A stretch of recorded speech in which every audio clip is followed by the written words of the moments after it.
Welcome to Community Connections, brought to you by Synapsity, featuring conversations, stories, and interviews with Ottawa's leading changemakers. Enjoy this episode.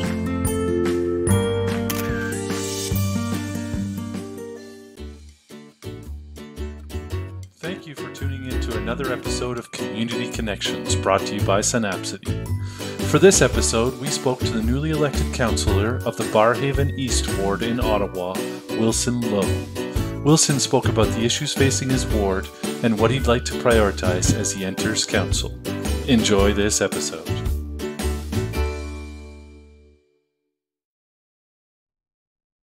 All right, everybody, welcome back into another episode of Community Connections. And for this episode, we are interviewing candidates, the successful candidates for councillor from the Ottawa municipal election, which happened a couple of weeks ago. And today we're excited to welcome a councillor for a brand new ward out in Barrhaven East, Wilson Lowe.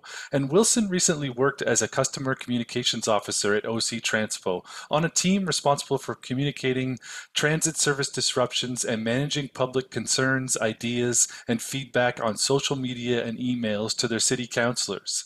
He was a bus operator for 7 years before that. Wilson grew up north of Toronto in Markham, where he lived through the pressures of rapid suburban growth and its effects on infrastructure, services, communities, and people. Wilson came to Ottawa in 2009 for university and he stayed. Hard not to, right? He lives with his wife in Barrhaven East, a community he's grown to love during his time as a bus operator and resident. Raised by his mom, Wilson knows the demands of providing for a family in the face of rising costs of living, but also the joy of knowing where you live is somewhere where your family thrives. He and his wife want to raise a family here, so shaping the community's future together is a matter dear to him. So welcome Wilson Lowe to the Community Connections podcast. Yeah, thank you for having me. Well, congratulations on your victory. You must be thrilled and looking forward to getting into action. How has the transition period from campaign to councillor-elect gone for you? So far, it's actually been less busy, the transition period. During the campaign, it was 7.5 hours, 6 days a week outside campaigning. And then I had to manage emails. I responded to people. I managed the website. I managed my social media. I did a lot of the campaign work on my own. I did have a team behind me helping me and everything, but I chose to be a little more hands-on with most of it, just because typically first-time candidates don't get we don't usually have an easy time finding volunteers and everything. So my team behind me mostly managed a lot of the logistics, a lot of the data that I collected during the campaign, and so they can help me, so they can help guide the rest of my campaign more or less. So I did more of the meat and potatoes, I guess, of the campaign. Yeah, sounds like some long days there for sure. Yeah, so they were unpredictable, right? There were some days where it just canvassed, some days where it just was out for 7.5 hours, but then other days where as soon as I got home, I had hours of stuff to do. I had emails and all of this stuff. So it's actually been less busy as a councillor-elect. My days are now kind of more rigid and set. I kind of did make that promise to myself that I would be a little better with my work-life balance now that it's over. Now that I'm one as well, to be a little better with my work-life balance, because towards the end, like right around that last week before the election, I really started feeling the effects of, more or less being on 24/7. Yeah, absolutely. It's nice to kind of be able to take care of yourself and do some work at home and all that kind of stuff.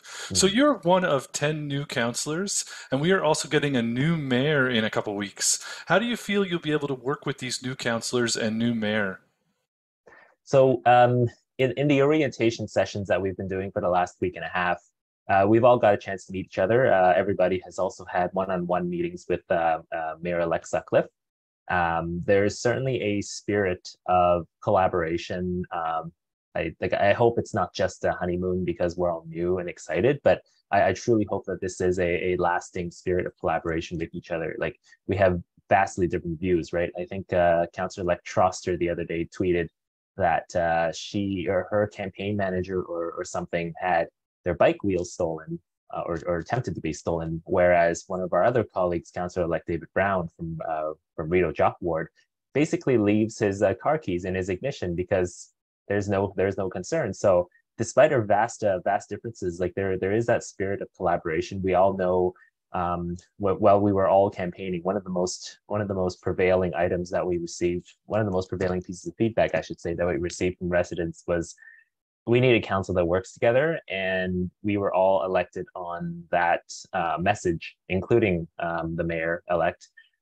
So I think we're certainly going to live up to that. And based on like this early interaction that we've had so far, I think it'll be at the very least on a personal level, we're going to work well together. No, that's great to hear. And, think folks are excited about that potential new collaboration. Sounds like it's already happening. We spoke with Stephanie Plant last week, and she said, her office is going to be the office to go for everything. So maybe she's got some bike wheels there that Ariel can grab. Maybe she's the one who stole them. Yeah, exactly. She's stocking up in her office.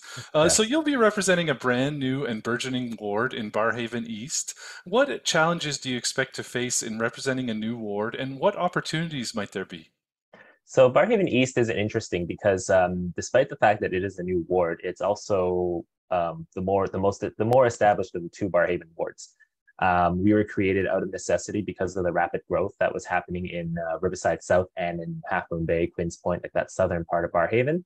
So in a way, the more established parts of Barhaven was carved out of those rapidly growing communities. I mean, we have one new building that's going to be built in the next few years, if you don't count the warehouse. If you don't count the business park, we have one new building that's being built in the next few years. So the interesting thing is, like, my platform was completely focused on maintaining that stability in the ward in face of that rapid growth outside the ward. And I think, that's going to make the job both easier and harder at the same time, because easier because we don't have a lot of new development to contend with, but harder because we don't have much say over any new development outside the ward that will affect the ward. So all the new traffic that's going to flow through the ward, all the new demand on public transit. We're going to stretch our police services, our fire services, paramedics, and other city services like library, recreation services. That's going to be stretched even thinner with the new residents until new resources and new facilities can be built. So that's kind of the challenges versus the ease of being an established ward. In terms of opportunities, I think, but yeah, in terms of opportunities, this being a ward with very little new development means that our focus can just be on that stability, and anything, like most of our views are going to be based on, hey, for example, my platform item to improve Prince of Wales Drive. um, you know, all this traffic is otherwise going to flow through Woodruff Avenue. So that's that desire to maintain stability is really going to drive a lot of our decision making for the next 4 years. Yeah, absolutely. Some interesting challenges, and the flip side, definitely some opportunities. So you talked a little bit about transportation. Love to chat a bit more about that. You'd like to widen Greenbank Road and Prince of Wales Drive and add multi-use pathways across your wards. Why are these infrastructure upgrades important? So one of the most important points that a lot of residents raised to me while campaigning, and my own experiences as a resident and former OC Transpo bus driver, because I got to drive around a lot, was that it's very difficult getting in and out of Barhaven, as well as traveling within the community. So there are, despite all this rapid growth that we've had, like we've grown south of the Jock River, we have a community that's more or less double the size of Barhaven south of the Jock River now, right? But despite all of that growth, a lot of our infrastructure hasn't really caught up. So, for example, Half Moon Bay and Queens Point are more or less centered around Greenbank Road. But to go north to exit the community, to cross the river, the Jock River, and into the city, you have to take um, a very narrow stretch of Greenbank, including a bridge with two like sharp 90-degree turns. I'm not talking about 90-degree turns designed for 60 kilometers an hour. These are 90-degree turns. We actually have to slow down and make a sharp right turn, right and then left turn. So a lot of that traffic, to avoid that bottleneck, actually flows through our ward instead. They come up Cambrian, Longfield, Strandford, and Woodruff, and it overloads intersections that are designed for a little less traffic. that are designed for the traffic from that community only. And it doesn't seem to take into account that a lot of traffic will be diverted through those corridors otherwise. And it's the same with Prince of Wales. Um, Between Strandherd and Hunt Club, Prince of Wales is just 2 lanes, and we have it's the same community too. It's Queens Point and Half Moon Bay. They're rapidly growing, but we also have Manotick on Prince of Wales, and a lot of that traffic sometimes does overwhelm the local infrastructure. The multi-use pathways are a connection that I feel is missing right now for people who don't drive. Like I have personal experience with this. Last year, 2 years ago rather, I did want to try to start biking to work, and I explored some good routes. And Prince of Wales was the main route, and I know how I drive down Prince of Wales, so I thought, yeah, I'm not doing that. So it's a diagonal access in and out of Barhaven, so it cuts a lot of time from instead of if you were to go north and south on Woodruff and then east and west on Hunt Club, it does cut a lot of time, and it does give people a lot faster access into the rest of the city. So that's why I'm going for both Prince of Wales and Green Bank. They're just necessary corridors to accommodate all of that growth and to make sure that stability that I mentioned earlier doesn't get affected with traffic that diverts onto other corridors. Yeah, no, that's a great plan and great news about the multi-use, people who are cycling. I'm an avid cycler, but there are definitely roads that I won't go on, Bronson Avenue, things like that. But it'd be great I'm sure folks will be excited to be able to bike in next spring and onwards, right? So that's great. Now, let's talk OC Transpo. It was a hot topic during the election, and I know it's close to your heart, and you're absolutely a counselor who's, strategically positioned to be able to talk a little bit more about OC Transpo. Some of the candidates who are running were calling for a complete overhaul of the system and an official review of OC Transpo. What are your thoughts on our public transit system, and do you support a complete overhaul review? I don't really support I don't think an overhaul or a review is what's needed. We It's been about 3 years since our travel realities have kind of really changed because of the pandemic. Oh God, it's been almost 3 years since that has all changed. So we kind of really need to let go of that hope that everybody's going to go back downtown. So restructuring our services. What I campaigned on was restructuring our services so that they're more local friendly, so that you can get to places that are traditionally less served by public transit. For example, employment hubs off West Hunt Club, Colonnade, and even to get to Carleton University from Barhaven and I guess Canada as well. So it's not so much an overhaul, but I think we need to certainly reallocate a lot of our existing resources away from this downtown centric service and to provide a better service that other people can kind of use in their new realities. Otherwise, we're just going to continue hemorrhaging money on buses, on trips rather, that are operating with 5, 10 passengers at a higher frequency, while people waiting at Lincoln Fields, for example, have to watch all of these 200s go by. And what shows up first is a really packed 75, assuming it's not canceled. That's a different story. But it's there may be some review needed, but I don't think it's to the degree that a lot of my colleagues have suggested throughout the campaign, or at least that they have implied that they think it's necessary during the campaign. Of course, that's worth discussing because I am just one voice, and the collaboration you mentioned earlier has to be there so that it is something that works for the whole city. Yeah, and it's great that you're a former operator, so I'm sure folks will kind of sort of use you and lean on you a little bit with some knowledge of the inner operations, right? That's the hope. Yeah, no, it's there. I do have a lot of that on the ground experience as an operator for 7 years. Plus, I managed the city council inquiries for the last 2 years as well, right? So that's actually my job there is the whole reason I ran, is because I did try to advocate for the resident as much as I could when I was working at OC Transpo, but as an employee, it's simply not possible. So, it kind of took my skills and my dedication to that desire to a place where I could be more effective. Yeah, no, that's exciting. So let's talk climate for a bit. It's another main issue that people are focusing on. We know that 2030 is fast approaching, and the city has some aggressive targets around emissions. What would you like to see the city doing in relation to climate change, and what are some issues facing your ward when it comes to climate? So we have the climate change master plan that was approved by City Council recently, and the energy evolution or revolution, that is more or less the plan to implement that master plan.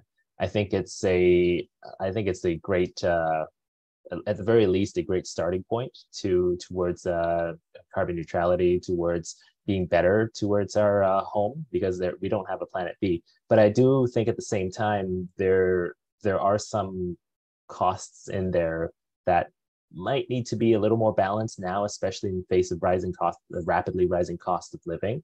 Um, um, in terms of challenges that are specific to this ward, I know that a lot of the new development in the West Ward kind of impacts more floodplains, and some of those issues might actually come downstream, literally on the Jock River, come downstream and affect some existing communities in Heart's Desire, because they're kind of lower. They were built kind of before the floodplain regulations. So if that community, if the new community that's in Barhaven West has a negative impact on it, then it actually might impact some existing communities here.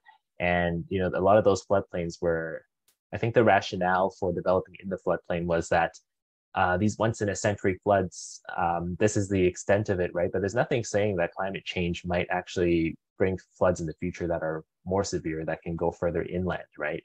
Um, so that's kind of the most specific climate change related item I can think of for this ward right now. Yeah, absolutely. No, definitely something to think about. All those floodplain maps are changing rapidly, and folks have to think about that when they're buying a home or constructing a home. Very important. So we know that trees have become an important topic, especially after last May's devastating storm. What are some things you would like to do to increase the tree canopy in your ward and across Ottawa? There are lots of things we could do, from actually planting our own trees to partnering with, say, a nonprofit who, a nonprofit ecological organization who would kind of help us plant trees, and we would kind of just give them the land or the resources to do so. One of the things I did campaign on was improving our tree canopy here. We have, for example, Fallowfield Road, Woodruff Avenue. Like, we have lots of avenues that are kind of just bare right now, and there's just a grassy strip in the middle. And those are places where trees would actually not only be better for the environment, but they're actually better for um, driver behavior on the road, because trees have been shown to calm people, right? Trees have been shown to help us perceive how fast or how far we are going over time a little better. So as they get bigger, it might actually improve the speeding situation that we have out here. Plus, it's a great visual barrier, from the road to buildings and everything, even though most of our buildings here are just houses. Um, and and something I learned recently during the campaign is that um, they also help with drainage to a degree that it actually is shown to prolong the life of a road. So there are lots of benefits to, improving our tree canopy along our roads. Off our roads, there are lots of areas in our parks that are kind of a little bare right now. And I found this during campaigning, like right in the middle of summer. It was really hot. There were some days where it was really hot, and then I'm carrying a bag with two bottles, with 2 or 3 bottles of water. It gets heavy after a while. And I found that the shade, like as soon as I was in the shade, it was like worlds better. So places like that in parks with more shade, with better, with more trees to provide better shade, I should say, I know will make the experience of being outdoors a lot better, so that we're not, pining for air conditioning as soon as we're outside. Yeah, no, great points about the traffic calming, and absolutely, it's only getting hotter, so we really need to think about how we're going to decrease those temperatures, and trees are definitely going to be able to do it. So housing is another hot button issue, and we are seeing changes from all levels of government to encourage the building of more housing and housing units. The wait list for affordable housing is close to 10 years. What are Mhm. your thoughts on how the city can help solve the affordable housing crisis? So at the beginning of the campaign, I admittedly wasn't an expert or somebody who had much knowledge in this affordable housing debate. And all I knew was that, it was a problem and that we had to fix it. So really, it was a very, very shallow point of view. But through talking to a lot of people, through talking to organizations like, Make Housing Affordable, I believe it was called, and people like Dean Tester, I know that they've helped me a lot with learning a lot more about what actually can be done about affordable housing. The province did just approved the city's official plan with some amendments. I think in term mostly when it comes to heights along our corridors and minimum heights and everything. I think I'll be honest, like I'm still not entirely sure if just increasing supply is the right solution. I know that a lot of the supply seems to be geared towards market housing instead of rental or affordable or subsidized housing. I, I know that most of that funding kind of comes down from upper levels of government. So from the municipal standpoint, most we could do is really just advocate on behalf of these people and kind of pressure the upper levels government to give us more of that funding so we can build, maintain, and improve the existing facilities, existing housing units that we have. Yeah, absolutely. And good for you for, diving a little deeper and getting educated as well. So, that's important. I'm sure there's lots to learn as a new counselor. So you Yeah. you all you also talk about supporting small businesses in your platform, which is great and definitely a worthy goal. What are some things you would like to see council do to support local businesses during the next term? This is another one of those topics where the city can really only advocate. We do have the small business tax subclass that helps a lot of these smaller businesses, but having so they're not charged a higher property tax rate as say Loblaws, for example. But like as a city council, we're kind of limited in scope and what we can do to help these businesses. We can advocate for them, we can promote them on social media, visit them, tell our friends, when we hold events, like instead of having Tim Hortons cater, for example, why not go to see if Anabia, Cupcake Cafe here in Barhaven, can help supply food and drinks, right?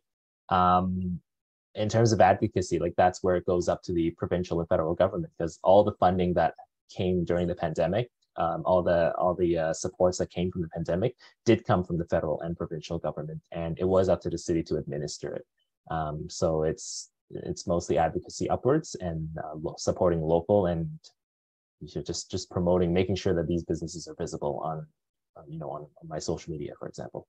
Yeah, no, great points about sort of getting in there and having some photo opportunities and using them for events. I really like Mhm. that. So housing, transportation, climate, all of these topics come with a large financial cost. What is your philosophy around taxes and spending? Just how should our city's budget work? We've kind of entered a period where the cost of living has increased a little faster than the last few years. And I thought about that every day while I was campaigning or what I was campaigning on. So that nothing that I promised or nothing that was on my platform is outrageously expensive. I think the most expensive things are probably the roads. But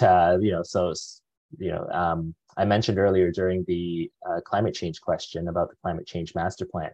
There are a lot of things that are great in helping our climate, but we do have to keep in mind that taxpayers are a finite source of revenue. Like I pay into the same stuff that my neighbors do, and I know that a lot of our neighbors are starting to.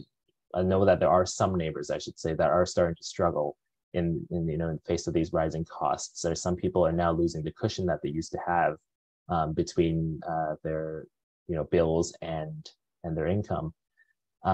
So it's going to be a long, hard look. I know that Mayor-elect Sutcliffe has did promise a 2.5% cap on income. Sorry, 2.5% cap on property tax increases over the next at least 2 years. And my understanding is that he is pretty firm on that cap. So there are lots of things that we're going to have to balance over the next little while between improving the city and making sure that long term our source of revenue, which is you and me, our source of revenue remains viable, and so that we don't drain it, or rather, yeah, so we don't drain it or draw from it to the point that they have to, their only choice is to leave the city, so to a place that's more affordable. Yeah, no, great point. It's a bit of a balancing act, right? Yeah. You take something from one place, maybe put it to another, but you want to make sure the impact is still the same. So Mhm. let's talk about safety. It's another major issue as we watch violent incidents rise across our city. In your ward, crime went up by 20% from 2020 to 2021, and 28% of residents don't feel safe after dark. When it comes to improving community safety, what issues come to mind as the most urgent to address? The biggest one that I've been hearing about and that I've also personally heard, literally, is the street racing that happens on our arterial roads after dark, right? My house backs in the Woodruff, so I literally hear about it and hear it. So that's probably the biggest safety concern that I've heard. There's also a large increase in car thefts, in people kind of rummaging through people's cars that are parked in the driveway. I know that in that same report that you referenced there, about 28% of residents not feeling safe after dark. I know in that same report, it mentioned an increase in crimes against the person as well. This is where, along with everything else, this is where a more kind of effective and more proactive police presence, I believe, will help at the very least start making people feel safer. Because when you start at the small things, it slowly trickles up to the bigger things, right? Just just the fact that you can see the police, just the fact that the police might be around at any point, um, you know, tells people who are wanting to tells people who want to try these things to kind of rethink their actions or rethink what they're going to do before they actually do it, right? The people who are really serious about it, they're going to do it anyway. But if we can dissuade a lot of the less serious uh, would be criminals, I guess, or would be offenders, then I think it's a great start. It's the same with traffic. If we start enforcing speeding and stop signs, for example, a little more proactively and a little more randomly, instead of through, week long or 2 week long programs, say, hey, we ticketed, X hundred people running stop signs, but then, the other 50 weeks of the year, people are allowed to run free. Basically, if we do it more proactively, more randomly, then it kind of slowly ingrains that message that the police are watching in people's minds, and it'll I think slowly improve the situation there. Yeah, no, great points. I'm close to the Queensway, so I definitely hear those cars at night and thinking, my goodness, how fast must they be going to make that sound, right? Bit wild. Yeah, you must have had a great weekend there. I think in August when the Queensway was closed, Oh yeah, or yeah, no, July that or was July. interesting. That Yeah. changed. That was, I think, probably one of the worst traffic days in the city when that Monday was closed. Right, everybody kind of Yeah, got to feel what it would be like if Ottawa was like Toronto and everything was gridlocked all the time. Right. yeah. I grew up there, so coming here was kind of an improvement in everything, both transportation and transit, and just the pace of life in general here is just a lot nicer. Yeah, the livability of Ottawa is kind Yeah, of off the charts, right? yeah. That's why I stayed, right? Absolutely. Yeah, I think most people do. So we here at Synapsity, we're all about creating engaged citizens. And I'm wondering, how do you want your constituents to engage with you over the next 4 years? What are the best ways that they can reach out to you? And how can they win your support on things they care about? So a lot of people during the campaign had mentioned that um, their current councillors. So Barhaven East, my ward right now is a combination of two old wards. So I may mention multiple councillors here, but a lot of the people here have mentioned that they've kind of been missing that representation on both sides in the last little while. Not necessarily the fault of the councillors, but they feel like it's not easy to reach them, or that they feel like they've quote checked out unquote. And I made a promise, and I made a commitment rather, to be more accessible during the campaign. I was a very accessible candidate, and I do intend to continue that. People have been reaching me through email. People have been talking to me on social media. um, after I'm sworn in, I'll have a phone number as well. I really didn't want to register my personal phone to the campaign, but after I'm sworn in, I will also have a phone number. And I'm going to have newsletters as well. Or rather, I had newsletters during the campaign. I'm going to continue the newsletter. I've taken a break from it for about 2 or 3 weeks right now, but after I'm sworn in, I'm going to restart that newsletter and kind of continue the same method that I've been doing it. Like, it's talking about things that you won't necessarily find easily in the city's website, right? If I'm talking about programs here and there, yeah, I'll mention it for sure. But I think the focus should be on things that people might not access, might not be able to access that easily.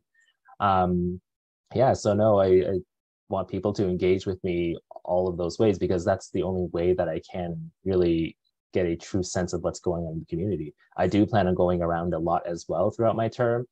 In the summer, I'm gonna kind of start door knocking again. I know I just did it for 4 months. No, I do plan on I do plan on door knocking regularly throughout my term, where especially over the summer or especially over whenever I can, really, just so I can see what's going on, if there's anything of concern that they kind of forgot to reach out about or they chose not to reach out about. Because sometimes when you get a conversation going and people, you can kind of get people's minds going, that's when more and more things start coming out, right? One of the things that I do also want to bring back, from especially for more controversial council items or more controversial items, period, is the old-fashioned, the town hall, getting people all together in a room, and kind of seeing that raw emotion. Plus, you get to see how people, I guess, really feel about something when you see their emotions.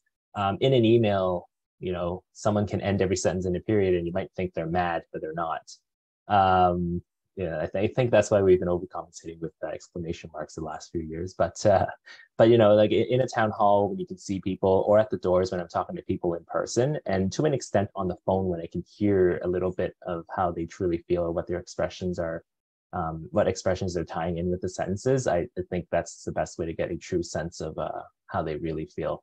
But yeah, I am open, or rather, I am committed to just being really really accessible, just so that I can be the person that the people chose me to represent.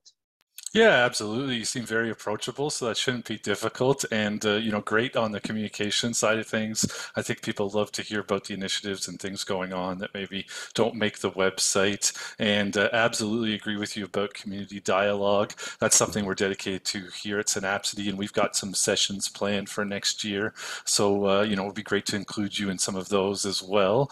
Want to thank you so much. Want to congratulate you again. I know you've got a big week next week. Did you have any last words to leave our Synapsity audience with? No, what's going on next week? No, it's good. It's municipal government is the level of government that affects you the most, right? People sometimes forget that. Like something that city council decides can affect your transit or your garbage collection the very next day. We're also responsible for the safety of your drinking water, right? So it is a level that I really hope people kind of engage themselves most with, because this is the stuff that will affect your life the most. And it is kind of unfortunate that, relatively speaking, we are the level that people care about the least. That's actually why I joined. That's actually why I've always been interested in municipal politics, and ultimately why I decided to run in municipal politics as well. One of the reasons is that you see the results right away, or much faster than if you were provincial or federal.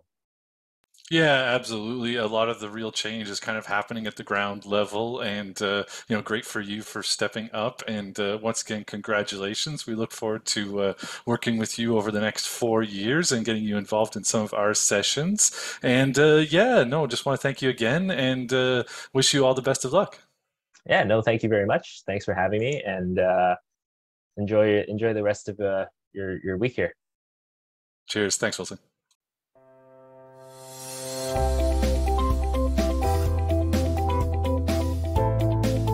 Thank you for watching Community Connections, brought to you by Synapse.